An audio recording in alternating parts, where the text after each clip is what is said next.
ఇచ్చి మాట్లాడుకో అని కాదు. హ్మ్. సో, ఒకసారి మాట్లాడి ఇగ వద్దు అని చెప్పేసి మాట్లాడేసి ఒక్కసారి ఫైనల్‌గా వద్దు అని చెప్పేసి మాట్లాడేసి ఒక్కసారి ఫైనల్‌గా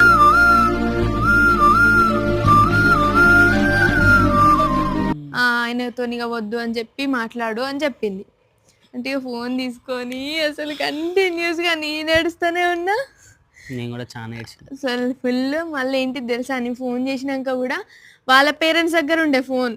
ఈయనకివ్వలేదు. ఫస్ట్ అత్తమ్మ మాట్లాడి, తర్వాత ఏంటిదమ్మా అని అడిగి, తర్వాతనే ఫోను ఈయన తీసుకున్నాడు. ఇగ ఇద్దరం ఏడుస్తూనే ఉన్నాం. అసలు ఇద్దరం ఏడుస్తూనే ఉన్నాం.